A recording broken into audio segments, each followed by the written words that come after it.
শুভেচ্ছা সবাইকে। শুরু করছি বাংলাদেশ টেলিভিশনের অর্থ শিল্প বাণিজ্য বিষয়ক সাপ্তাহিক আয়োজন এ সময়ের অর্থনীতি। আর অনুষ্ঠান জুড়ে আপনাদের সঙ্গে আছি আমি তানভীর এলিন।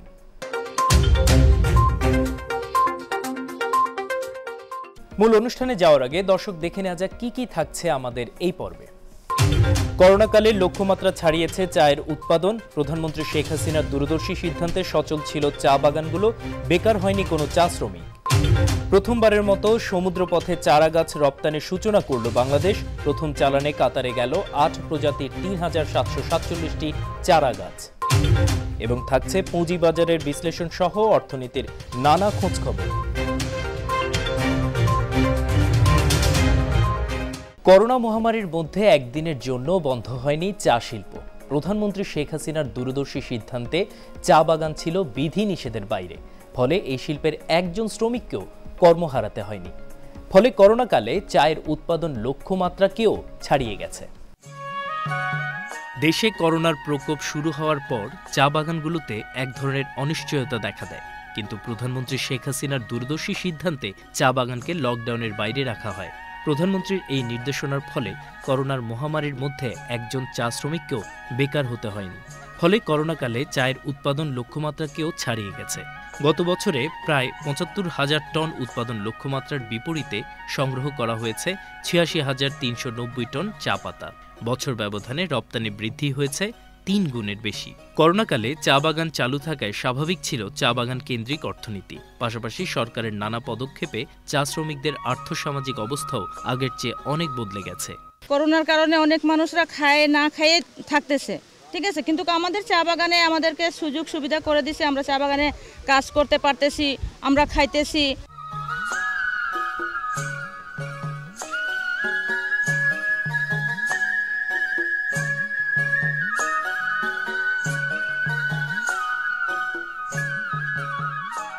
করোনাকালীন চা শ্রমিকদের জন্য সরকারের পাশাপাশি বাগান মালিকদের পক্ষ থেকেও ছিল সর্বাত্মক সহযোগিতা। চা বাগানের মধ্যে একটা সন্দেহান ছিল, একটা ডিসকমফোর্ট ফিল করতেছিল যে এখানে এই কাজটা কিভাবে এখানে চালিয়ে রাখবো।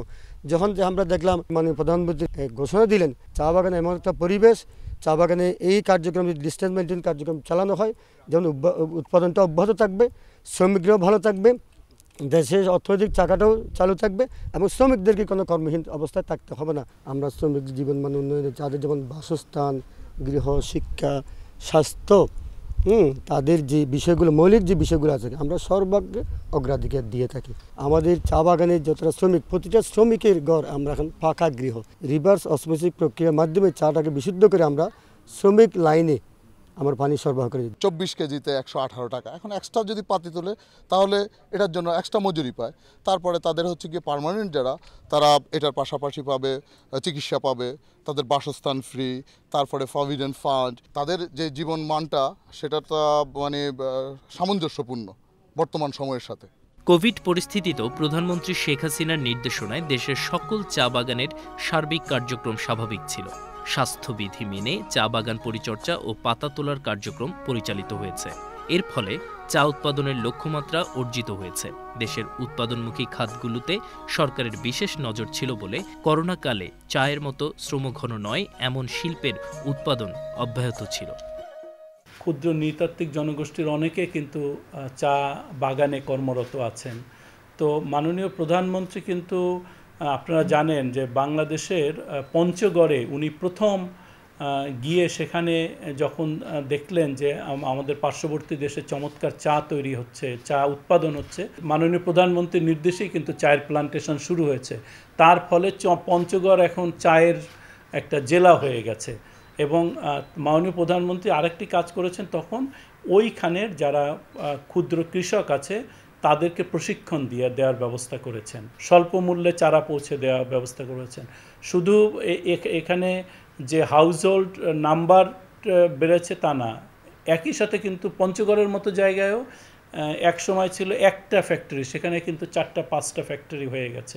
এইসব উদ্যোগের কারণেই কিন্তু এখন এই চায়ের উৎপাদন বৃদ্ধি পেয়েছেন। অর্থাৎ মাননীয় প্রধানমন্ত্রী যে কাজটি 20 বছর আগে শুরু করেছেন সেটি এখন একেবারে অনেক গ্রামের জীবনযাত্রার মান অন্যরকম উন্নত করেছে। এবং সবচেয়ে হয়েছে যে পঞ্চগড়ে 250-র অধিক দেখবেন যে চা বাগান তৈরি হয়েছে। চা বাগানের শ্রমিকদের একসময় খুবই নিম্ন 10 টাকা 20 টাকাও মজুরি ছিল, 30 টাকা ছিল, সেখান থেকে এটা বাড়তে বাড়তে একটা পর্যায়ে এখন এসছে এবং ভবিষ্যতে নিশ্চয়ই অন্য সেক্টরে যেভাবে ওয়েজ বৃদ্ধি পায় এক্ষেত্রেও কিন্তু পরীক্ষা নিরীক্ষা করে বাজার মূল্যের সাথে সঙ্গতি রেখে এটা নিশ্চয়ই বৃদ্ধি পাবে।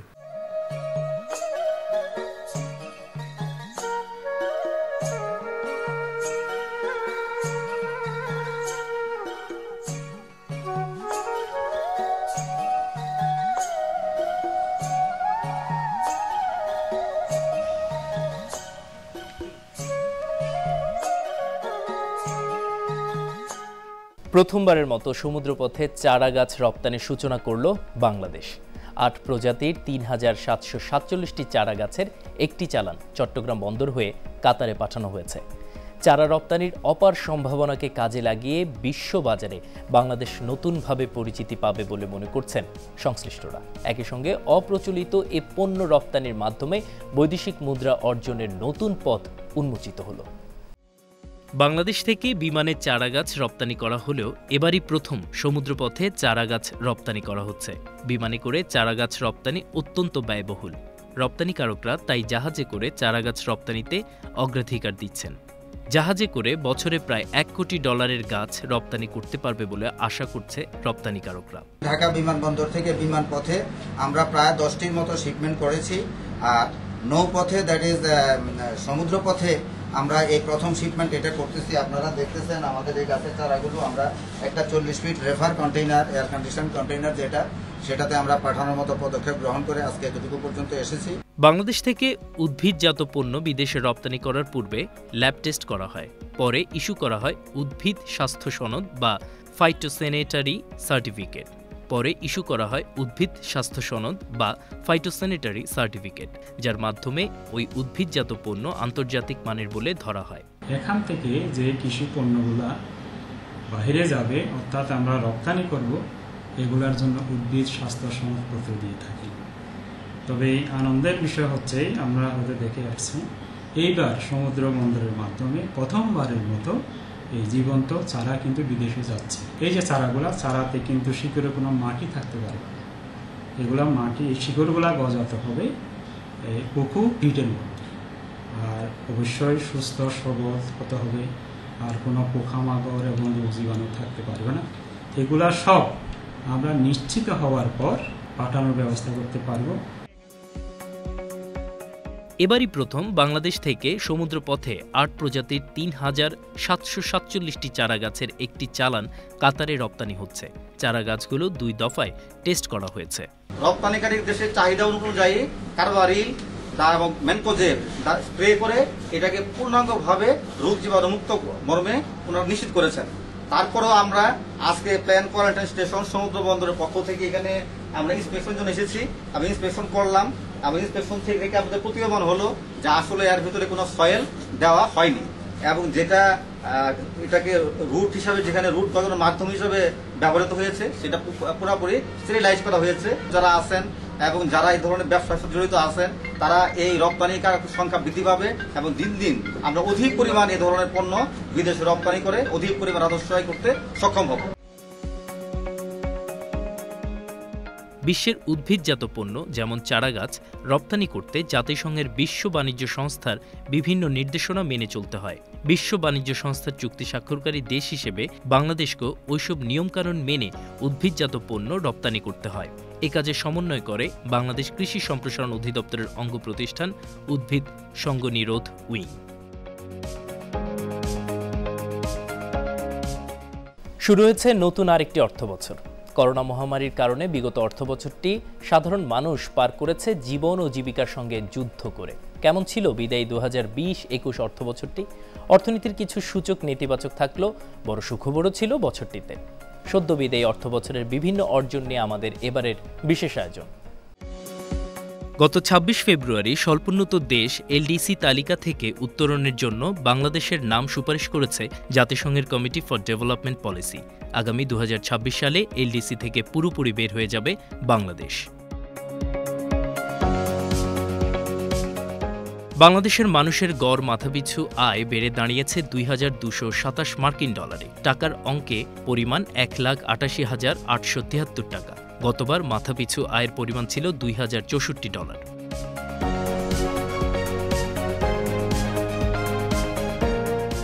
পুরো অর্থবছর ছিল করোনার প্রভাব। এর মধ্যেও প্রবাসীরা আগের চেয়ে বৈধ পথে বেশি অর্থ পাঠিয়েছেন, কারণ বেশিরভাগ সময় বন্ধ ছিল বিদেশে বিমান চলাচল, ফলে অবৈধ পথ প্রায় বন্ধ ছিল। করোনার কারণে আমদানিতে তেমন চাপ ছিল না, আবার প্রবাসী আয় ভালো এসেছে। এ কারণে রিজার্ভে নতুন নতুন রেকর্ড হয়েছে, এখন বেড়ে হয়েছে $46 বিলিয়ন। করোনার মধ্যেও নতুন দুটি ব্যাংকের অনুমোদন দিয়েছে বাংলাদেশ ব্যাংক। এর মধ্যে একটি চালু হয়েছে, আর চালুর অপেক্ষায় আছে অন্যটি। করোনার মধ্যেই পুরো অর্থবছর জুড়েই শেয়ার বাজারে ছিল চাঙ্গা ভাব। গত বছরের জুলাই থেকে চলতি বছরের জুন এ সময়ে প্রধান শেয়ার বাজার ডিএসসির প্রধান সূচক DCX ২,০৫৫ পয়েন্ট বা ৫০% বেশি বেড়েছে, আর ১০০ কোটি টাকার লেনদেন ছাড়িয়েছে ২,০০০ কোটি টাকা।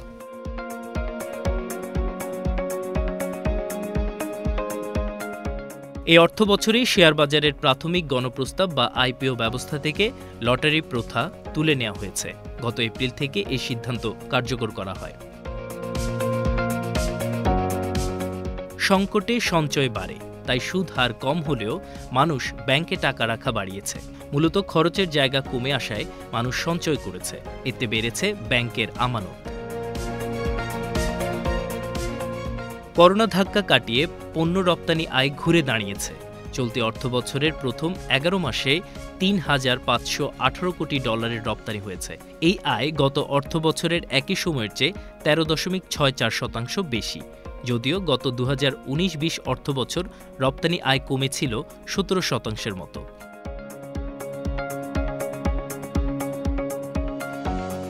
দীর্ঘ ৬.৫ বছর পর গত মে মাসে বাংলাদেশের পান আবার বৈধভাবে ইউরোপে গেছে। প্রথম চালানে প্রায় ১ টন পান যুক্তরাজ্যে রপ্তানি হয়েছে। বাংলাদেশি পানে ক্ষতিকর স্যালমোনেলা ব্যাকটেরিয়ার অস্তিত্ব থাকায় ২০১৪ সালের ২৯ জুলাই রপ্তানি বন্ধ হয়েছিল। সোনার দামে পাগলা হওয়া লেগেছে। গত বছরের ৬ আগস্ট আন্তর্জাতিক বাজারে প্রতি আউন্স অর্থাৎ ৩১.১০৩ গ্রাম সোনার দাম $২,০৭০ ছাড়িয়ে যায়।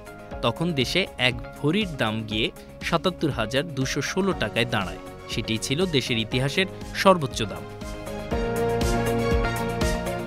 ফেসবুক, গুগল, মাইক্রোসফটের মতো বিশ্বের বড় বড় টেক জায়ান্ট প্রতিষ্ঠান একে একে বাংলাদেশে নিবন্ধন নিয়ে ব্যবসা শুরু করছে।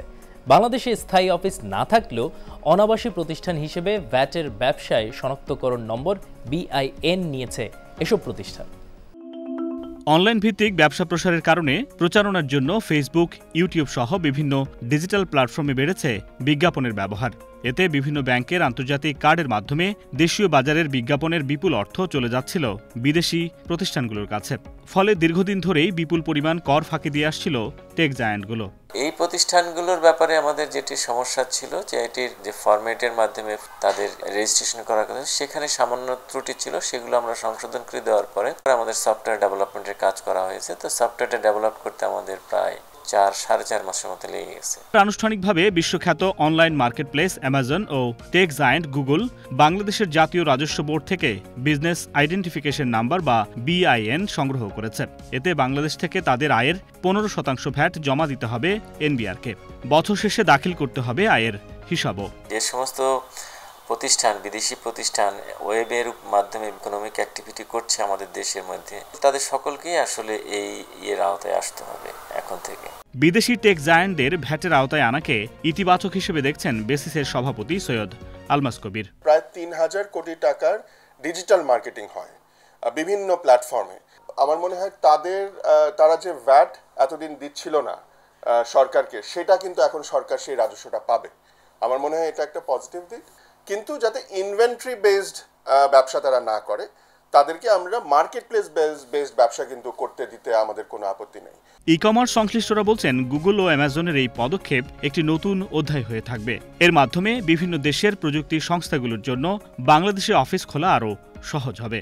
যদি কম্পিটিশন হয় তখনই বরঞ্চ ভালো জিনিসটা কিন্তু উঠে আসবে, তখন ইচ্ছা আসবে যে না আমার কাছ থেকে মানুষ ভালো জিনিস পাক, অ্যামাজনের কাছ থেকে না, তখন আমাদের দেশেও মার্কেট প্লেসগুলো আশা করছে তখন ভালো করবে। আরো প্রযুক্তির সম্প্রসারণের সাথে সাথে দেশের বাজারে বিদেশি জায়ান্টদের ব্যবসাও বাড়তে থাকবে, যে কারণে সেসব প্রতিষ্ঠানগুলোর কর ফাঁকি রোধেও সতর্ক থাকার পরামর্শ দিয়েছেন পর্যবেক্ষকরা।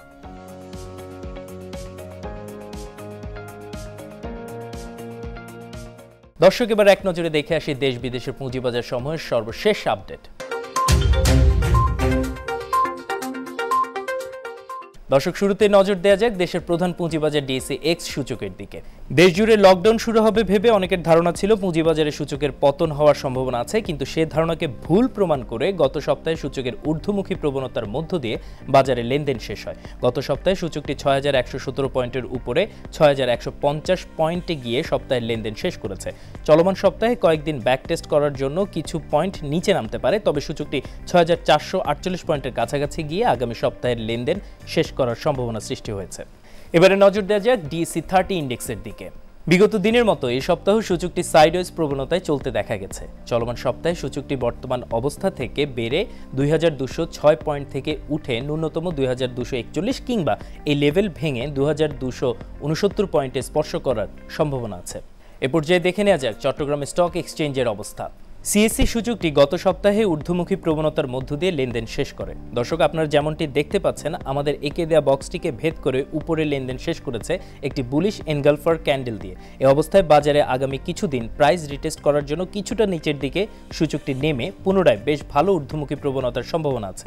এবারে নজর দেওয়া যাক দেশের বাইরে গুরুত্বপূর্ণ কয়েকটি পুঁজিবাজারের দিকে এবং প্রথমেই দেখে নিচ্ছি new York stock exchange composite index.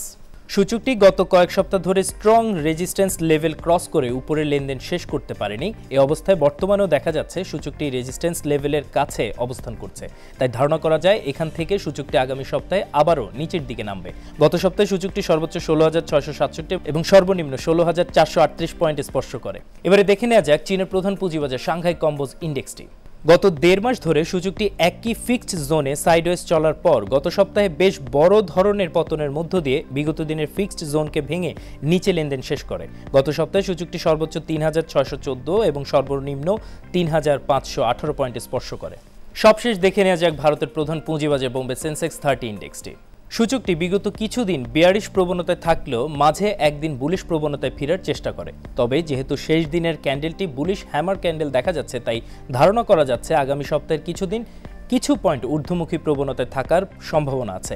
গত সপ্তাহে সূচকটি সর্বোচ্চ 53119 এবং সর্বনিম্ন 52201 পয়েন্টে স্পর্শ করে। প্রিয় দর্শক, এবার দেখে আসি এই সপ্তাহের বৈদেশিক মুদ্রার বিনিময় হার ও স্বর্ণবাজার।